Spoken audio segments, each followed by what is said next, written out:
Introduce myself, John McAleese. I think everybody knows me as Mac. Spent 23 years in the British Army, 6.5 engineers and 16.5 Special Air Service Regiment. Most people would have heard of some of my exploits, namely the Iranian embassy, where I was sort of captured on film, as you might say, going in through the front window without being asked.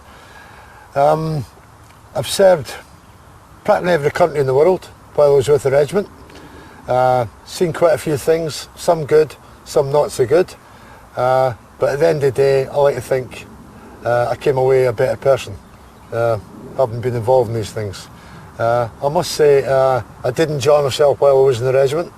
Made a lot of good friends and met a lot of strange and wonderful people, and basically had a real good time.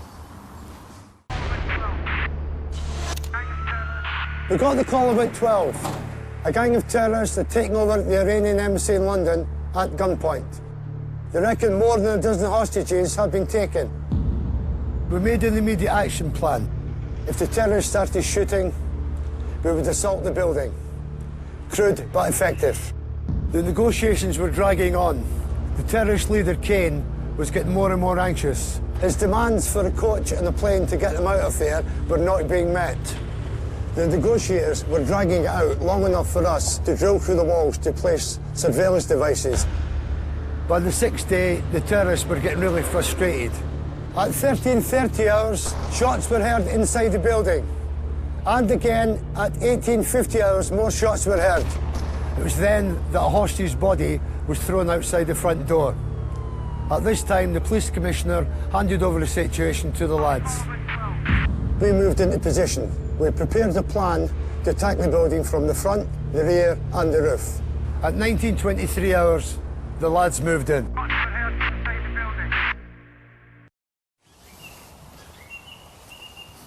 Right, selection, I mean that's your initial process of, how can you say, keeping the good and get rid of the bad type thing from everybody that applies to go to the regiment. You imagine, I mean, on average course, I think there's something like maybe 150 to 200 people apply. And out of that lot, you're going to get perhaps 10, 15 guys who'll pass. And what they try to do is get rid of the guys early. And the way they do this is, well, basically, it's physical and mental tests as such. So you start off, normally day one, you might have to walk, let me see, around about 24, 25k, carrying something like £40, yeah, plus your rifle and your Bergen. Your rifle and your belt kit, I should say. The next day, the distance will be upped by maybe an extra 5k, a bit more extra weight, and the time gets tighter and tighter as well. I mean, every time you're out walking over a set distance, they will give you a time. But the thing is, you don't know the time. Yeah, they might allow you 8 hours to do a set distance, but you don't know that. You're using your brain all the time because you're actually going map read everywhere you go. I mean, all the instructors will tell you is, well, you know where you are to start with. All they'll say to you, right, there's your grid reference. They'll tell you once normally, and that is it, because it's all about remembering things as well.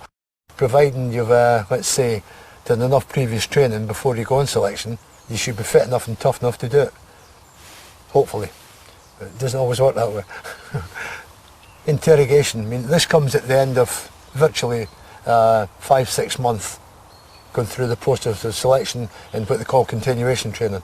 They finish it off with interrogation. Basically, you've had 2 weeks combining of lectures, how to survive in the wild, stuff like this, things you can eat, things not to eat, and then you go on what they call going on the run. You're dropped off in the middle of nowhere and you're wearing, if you're lucky, you've got boots, some sort of pair of trousers, a jacket, and what they used to do was give you an old greatcoat. That was it. You'd have a survival compass, which is about the size of, let's say, a new 5p piece. You've got a sketch map that they give you, and basically, if you're lucky, it's got north on it and maybe a few sort of prominent points, and from there you've got to work out where you're going.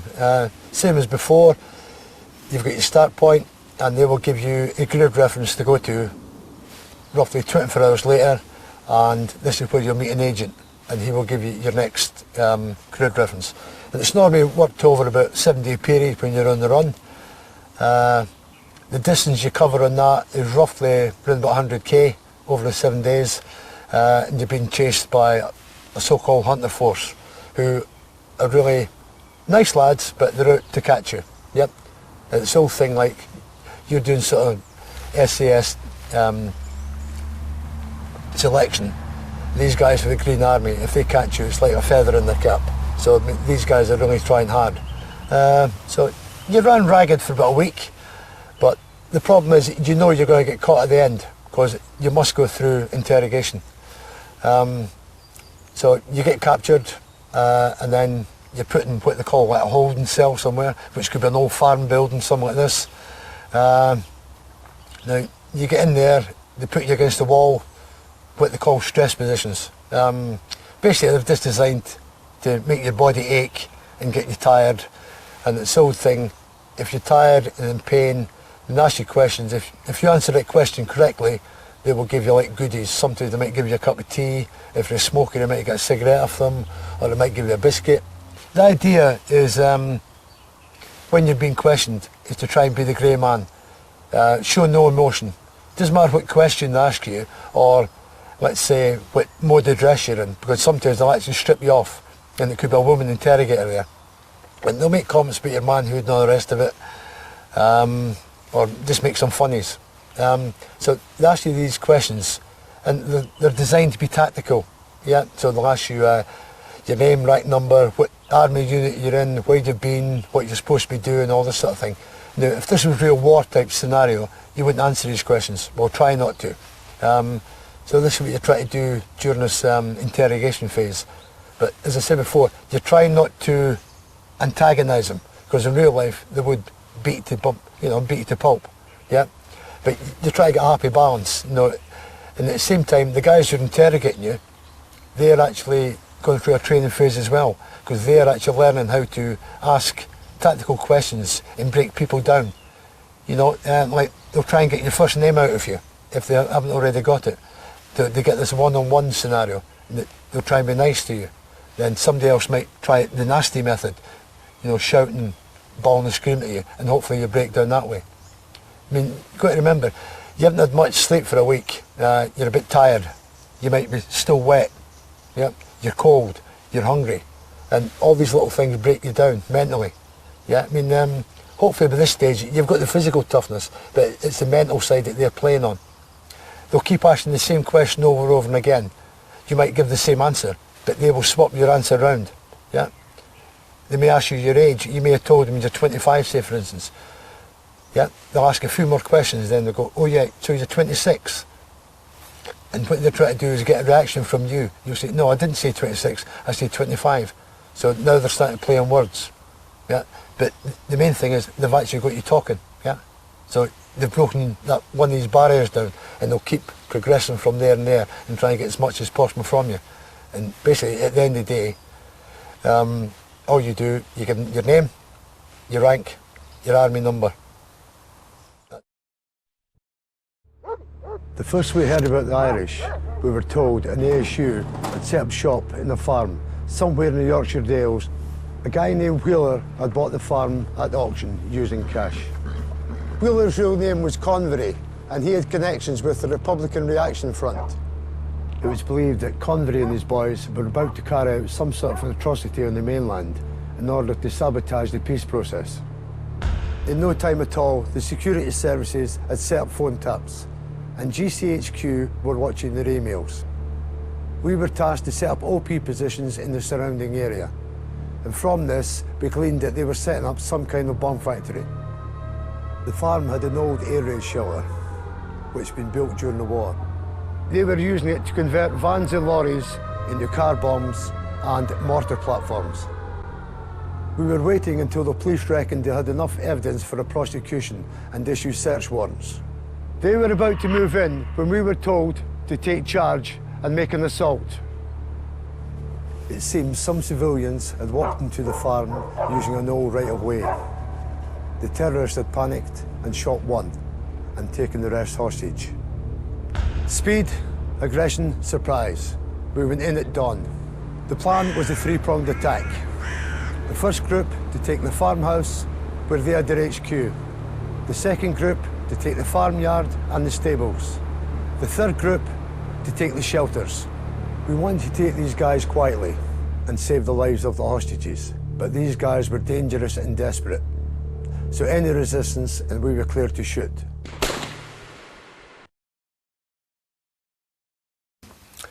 And this group was formed in the sort of early 70s for the possible global threat of terrorism.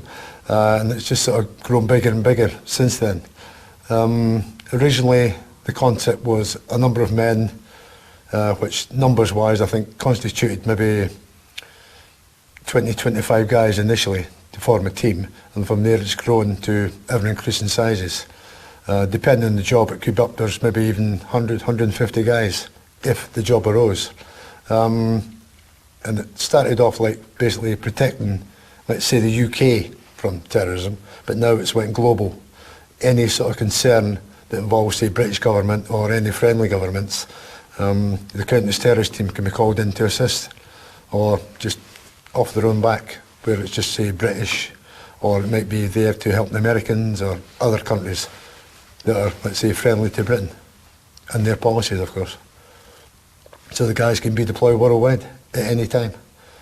The kiln house is where all the training takes place.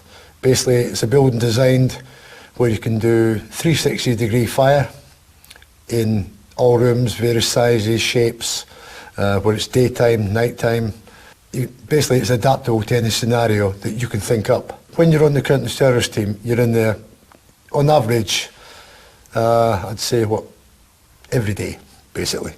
Apart from weekends, because normally weekends you're actually out in exercise, putting into practice different little scenarios.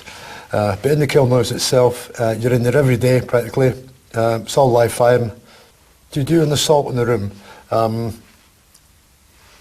there's three entry methods. You go through the door, through the window, or through the wall. Yep, but basically it's still the same. You've got to make entry to that room. So if you're talking four-man team, basically, let's say by numbers. 1, 2, 3, 4. You'll approach the door from, we'll take it to the door. Approach the door from whatever direction, left, right, whatever. You're going to do this covertly.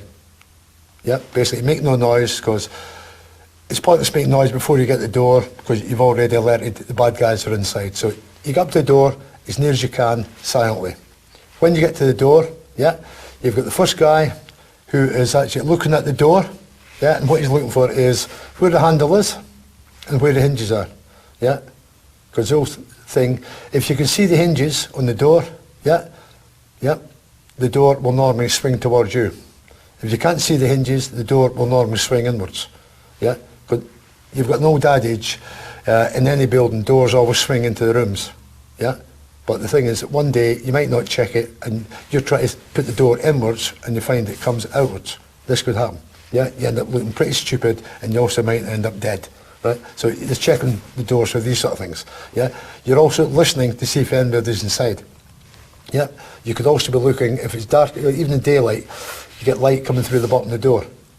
So that in itself may help you to know if it's occupied. Yeah, so that's basically the first guy's job's there. The number two, he'll be there as cover man, covering the guy. Yeah, because if he's looking at the door, yeah, his attention distracted from other things. So number two is normally the cover man. Yep. Number three, yeah, he may be the guy who puts in, let's say, the distraction. We've all heard of flashbangs. So number three may put in the flashbang. But deviant again, number two may put it in. And then again, number one may put it in. Yeah. You try all these different scenarios. Number four, in the four-man team, normally he's what you call the corridor man. Yeah. You're busy occupied at one door, you've got to think about the rest of that corridor, or perhaps other doors. So the number four, he is like your eyes and ears again. He's looking up and down the corridor, yeah, looking in case anybody maybe steps out another room further up the corridor or adjacent to you. So he's like your backup guy, yep. So you're there. You're up at the door. Once you're on position, you decide which way the door opens, whether it's left or right, inside or going inwards or coming outwards. you're in position, the rest of the teams are in position at their doors, yeah? The old guy who's in control, which could be the colonel or whatever the case may be, he knows everybody's in position, and you'll get stand by, go, and you'll make entry to that door. Now that could just be a simple matter of turning the door handle, or using explosives to take the hinges and the handle off and going in that way. Or you may do a couple of other things where you put in gas in through the room first. Now this could be with flashbangs or other methods, but basically you're making entry through that door. So once you're through the door, basic rule of thumb, yeah, you go in the room, first thing you make sure you don't block the door, because if there's a bad guy in there, first thing he's going to do is shoot towards that door where he sees you're not. So you make sure you're clear of the door. Now you can either go left or right. The first guy in goes left, the second guy going in goes right. That way you're dominating the room, yeah? And you can cover it left to right in one arc and right to left in the other. Make sure they overlap. That way any bad guys in there, they're taken out, and any hostages can be spotted. So once you've done that, you've got control of that room, then you can move on to the next room. If you had up-to-date intelligence, you knew exactly where the hostages were, and you maybe have like descriptions of them. When you went into a room and let's say you take out some bad guys, if you've got hostages there, you know who they are, you can confirm who they are, but you still treat them as if you didn't know them. You could treat them, not roughly, but you've got to treat them with a little bit of, how can I say, fairness. Yeah? Remember, if someone's been held hostage, yeah, no matter for how long, and you're going in there to rescue them, these people are going to be hyper, yeah? They're going to be high as kites. They're in there, they could be tied up, they could be blindfolded, and then next thing they're going to hear explosions, gunfire, all the rest of it. All they want to do is get out of that environment. So they can just jump up and maybe perhaps run to that room that they've been held hostage in. Yeah? So what you've got to do is when you go in there is actually contain them. Yeah? Now this can be done, as I say, with a bit of firmness. You might get away with it just by speaking to them, or you may actually have to physically hold them in that room and say, right, stay there, stay in that corner, whatever. Yeah? In some cases, if they're that hyperactive, you may even have to handcuff them. Yeah? Prevent them from running out of the building. Remember, the assault on the building, or the rescue mission, if you want to call it that way, is still ongoing. You can't afford to have a hostage, or perhaps it could even be a sleeper from the baddie side, run about that building, yeah, getting in everybody's way and perhaps getting shot. Yeah? Remember, one of these hostages might be, let's say, high up the old social ladder, and that is the person that you're going in to rescue. Yep, that's your main priority. What would happen if he or she comes running out of the room because you haven't controlled them, and they get shot in the corridor after being rescued? It wouldn't look very good. Yeah, your CV would be straight out the window. Yep.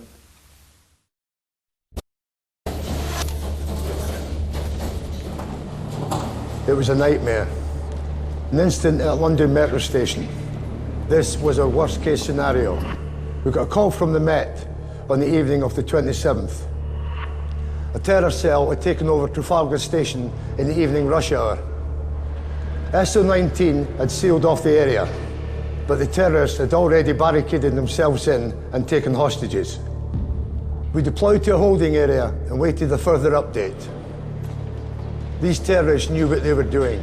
These were frontline Fedayeen, led by a guy called Zafar Nasser, totally ruthless, out for maximum impact.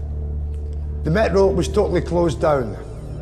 Commuters trapped in the city, and travellers trapped in the tunnels. In the middle of it all, a hostage siege. The terrorists had left the CCTV on. They wanted us to know what they were doing. They'd found a young copper in the station, and they kicked the hell out of him. Then they hung him by the neck in front of the camera. When we saw this, we knew what they were up to. They were trying to goad us. There was no way Nasser was going to negotiate. Him and his men were going to martyr themselves and take as many of us with them as they could. Then they started killing hostages. The police commissioner immediately handed the job over to us. Our boss didn't hang around. He gave us the order. We didn't have a detailed plan, but went in with what we had. Things that you do miss. not just like friends, old comrades, that sort of rubbish, but in certain respects you do miss, how can I say, the buzz, you know. Especially say in the later, well, the last few years when you've had the conflict in Iraq, things like that happening. You see the guys go out doing, let's say, certain jobs. As an ex-member of the regiment, you know what they're going to be doing, even though it's not, let's say, publicised in the news or whatever. So, but you actually know the jobs that they're going to be involved in. So you know the risks that they're going to be taking, but you also know the buzz that they're going to get. And sometimes, you know, you think, I wish I was there just to get this little buzz and the old excitement. Imagine the regiment as a football team. Yeah, they would be the top of the league. Yeah, #1 in Division 1. Yeah, world champions. The reason I say this is the regiment over the years has taught practically every other, let's say, anti-terrorist team in the world. Yeah, they've copied all their the skills, their techniques, their ways of doing things. I mean, everybody's seen films of, let's say, American SWAT teams and things like that. As an example, what do they wear? They wear the black kit, same in the regiment. They use the same weaponry. Yeah, they use the same tactics. Yeah, the regiment has taught them all. Yeah, that is why I maintain that they are the best. And anybody that disagrees, well, basically they're fools. Yeah, they are the best, always have been the best, and they won't be topped.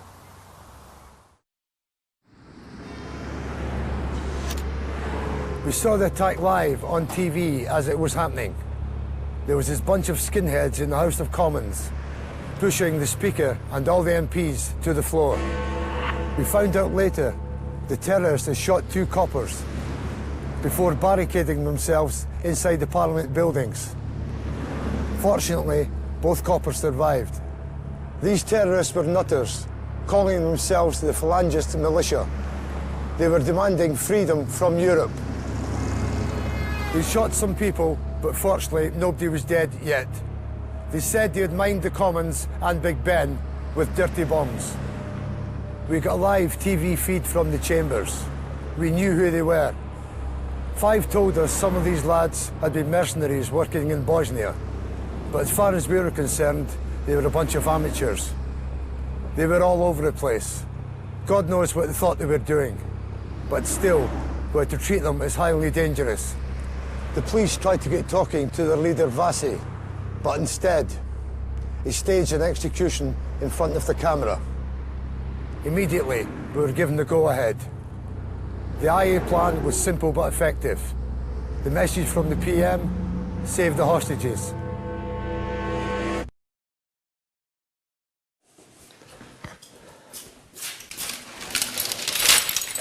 Modern torches, which are what, basically 2 inches long. They've got a clearer, brighter light. It gives you a smaller, let's say, pinpoint accuracy with a weapon, because remember, when you've got a torch in these weapons, the torch beam is actually zeroed to where the bullets are going to hit. So in actual fact, you're not actually aiming the weapon, you're just pointing it in the direction of, let's say, the bad guy. Where the torch beam hits the guy, that's where the bullets will hit once you pull the trigger. The same with other sights on the weapon nowadays, wearing night vision goggles, there is a, you could say, invisible light going to hit the target you're going to shoot at. They can't see it, but you can wearing the goggles, and wherever this little beam of light hits the enemy, or the bad guy, what you want to call them, that's where the bullets will go. Yep, nice and easy. When you see this one here, it's got no sling. During anti-terrorist work, the weapons are actually fitted with a sling. The reason for this is, say for instance, you had to abseil off the roof of a building or from a helicopter or something like this to actually gain entry to the building. You need your hands free in order to make your descent down the rope. Yep. So the weapon is actually held by a sling across your chest. When it comes to actually using the weapon, you just snap the weapon off the rifle sling. Yep. And you can either fire it from, say, waist height or up at your shoulder. Then again, if you're using the torches, you don't have to put it in that position. You just point the weapon and squeeze the trigger. Yep. If you do have a stoppage during the room combat with these weapons, again, you don't waste time changing magazines. You're actually going to go for your sidearm, which is your pistol, which 9 times out of 10 in this scenario is going to be on your right hip, if you're right-handed, of course, left hip if you're left-handed. So you can let the weapon go, it's not going to fall on the floor, it's not going to get in your way, so you can either let it dangle in front of you, take out your pistol, carry on shooting if need be, or you can flick it behind you, then take your pistol out and carry on shooting again.